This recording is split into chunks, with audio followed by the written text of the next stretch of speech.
Hey, what's going on, everybody? Welcome back. We're back to do a movie review for Eternals. It's going to be a spoiler review, so if you don't want to know anything, Please click off this video immediately, but if you've already seen it, please feel free to continue watching. yes, this will contain extra credit scenes as well. I don't know how much we'll talk about those, but we'll get into it. Well, all right. So, we thought the movie was good. I mean, before we went and watched it, I read some of the non-spoiler reviews, and I know many people aren't really a huge fan of it. Some people were complaining, oh, it was too long, there was too much story in it, they just felt like it was like kind of overdone. I mean, I could sort of agree with that. I mean, I didn't really felt like the movie should have never been that long. Like I felt like there was just too much story in it, but at the same time, I thought it was really well done. It was good to see Angelina Jolie in it. She did a good job playing Thena. Tina, not Thena. Thena, I'm sorry. Kit Harington, who played Dana Whitman, or Black Knight. Yeah, before we get, I want to say that that's kind of at the end, so we shouldn't talk about that. Well, no, he was in the beginning. No, I'm saying though the Black Knight part. The Black Knight was the final end credit scene where he opens up this wooden box that has the Black Knight sword in it. And that basically hasn't been touched in like centuries. Yeah, and you hear somebody off camera say, "You sure you're ready for this?" But I believe that is the voice of the actor who's playing Blade. Yeah, in the upcoming Blade movie. So I can't remember what his real name was. It's something Ali, I know. Anyways, yeah, I forget what the heck his name was, but he was in a bunch of stuff I've seen in the past, so I believe it was him. Yeah. But they don't actually show him, so we're just kind of guessing who it was. It kind of sounds clearly he was in the rooms. It's just they don't show him. He tells Cersei, who was played by Gemma Chan, that he has a secret right forward. I'm kind of jumping towards the end there, but he has a secret. He tells her near the end of the movie and that's what it is. I thought overall the movie was done. I thought it was pretty good. I thought what do you want to call it? Cinematography was good. Like the scenery was really good.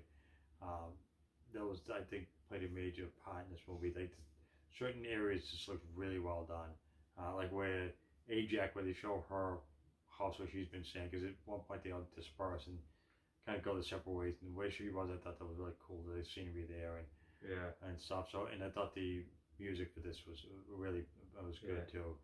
Especially like the way they CGI the deviants and the leader of the Eternals. Those huge in space or whatever, the huge celestial.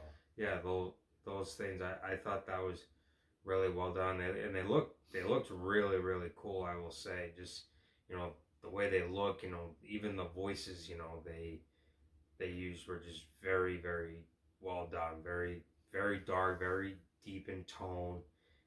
I just thought it looked really, really cool. And same thing with the characters in the film. Each and every single one of them, I thought, did a good job playing their character. It's it was just really good acting, and yeah, there was a lot of good fight scenes in it. I really liked the one. It was like, I would say, like in the middle of the film, / the ending of it, where they're all fighting to prevent the world from ending or whatever, and obviously they're fighting what's his name, the god that Richard Madden plays, Icarus. It turned out in the film that he knew about the deviants coming to Earth. Like, he knew all this time, and that basically, he didn't want to do anything about it. In other terms, like, he just didn't really seem to care. He's like, what? Just let them invade. Their main mission was, they were told, go to Earth and protect the humans from the deviants, which is not true. The I'm sorry, not the Eternals. They're the Eternals. The Celestials sent the Eternals there. What their mission was not exactly truthful. Then Ajax, played by Selma Hayek, and Icarus Icarus knew from Selma Hayek's character, Ajax. He tells them the truth of why they're really there. They're there to get enough people on the planet to cause, what did they call it? When the Celestial was born, not the awakening. They come out of the ground and basically it kills everybody. Yeah, it kills the planet when they come out of the ground. So that's what their actual purpose was, to help the humans, so eventually the human population would be enough for this to happen. And then once that were to happen, then basically life would start over again. Yeah, and they get their minds wiped and they store their actual memories at this place, and they go on to the next planet and do the same thing all over again. So they realize that they're going to kill every human being by doing this, and most of them are, probably half of them are against it, and Icarus is the one kind of leading the charge, saying, we should keep with the plan, and this is what the Celestials want. So that's just the way it's going to be. And that's what occurs, a big battle between them. Yeah, and then as he is about to kill Cersei, who's played by Gemma Chan,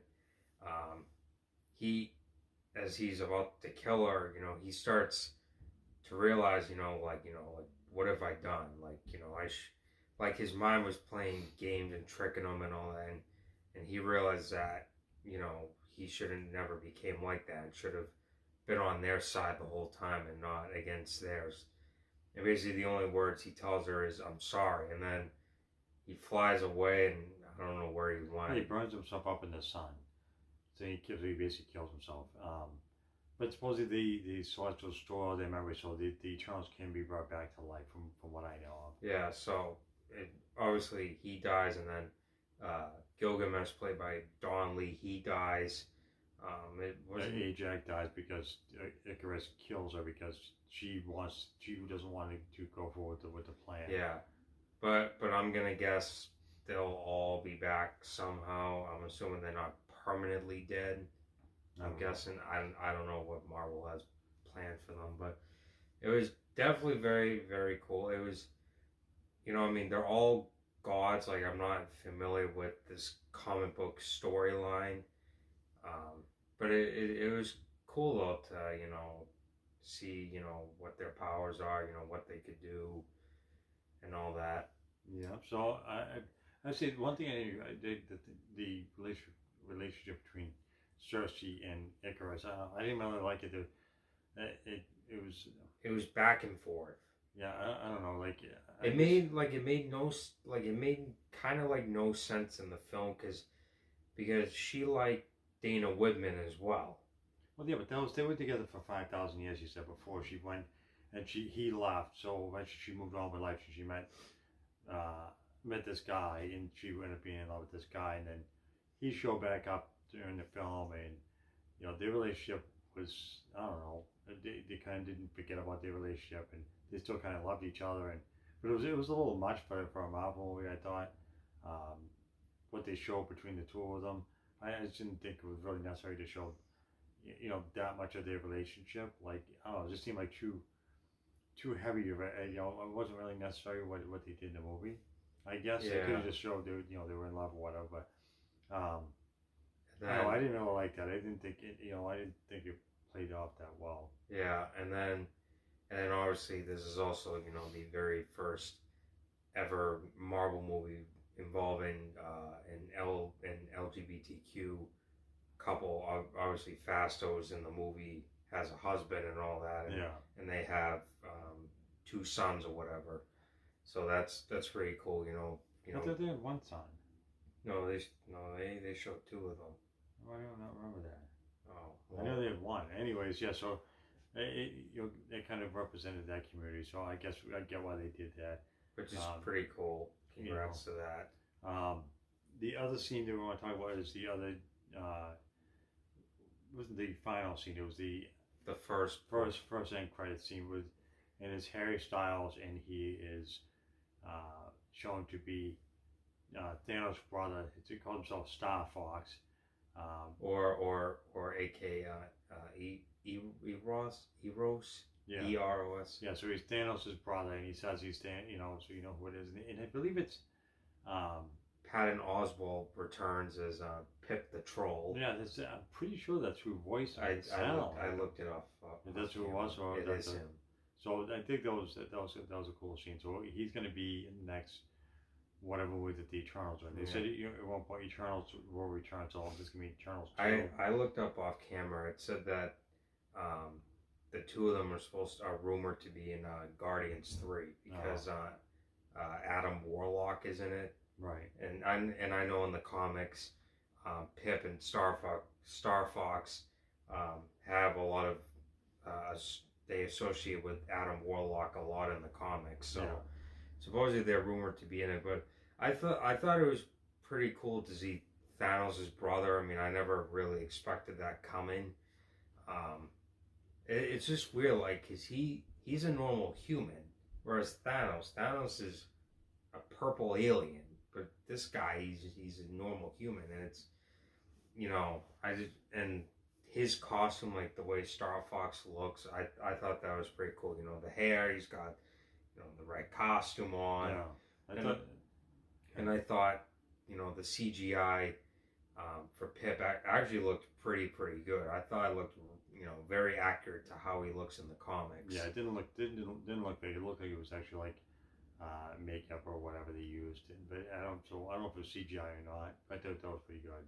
Yeah, definitely. So hopefully we'll see some more Star Fox and Pip in any future Marvel movies going forward. It's definitely going to be cool to see Star Fox because you know, he's a very powerful character. Yeah. So overall, the movie's good. As they said, the scenery is good, and the cinematography, and the sound, the music. The only issue I had out of it is just it felt like it was just way too long. Like, yeah, it didn't feel like long. Like it didn't feel like going by fast, but it was long. It felt like it was kind of dragged on a little bit at points. I think there was just, you know, a lot of story that they were trying to fit in, try to explain. There was points where there was flashbacks showing like 5,000 years ago in the present day. Yeah. And we're kind of going back and forth to see how things went with them over time.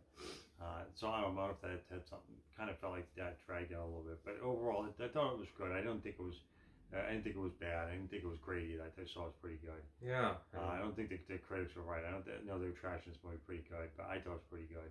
Yeah. Just not. Hopefully they make a sequel out of it. It'll definitely be cool if they do make one, or if any of these characters will be back in any of the movies or whatever. Right. Yeah. You never know if they're going to make sequels, if they're just going to have them show up in another movie. It's hard to say with Marvel. You never really know. Yeah. So I think that's going to wrap up the video. As always, we appreciate you guys tuning in, check out our videos. So hit that like and subscribe. Until next time.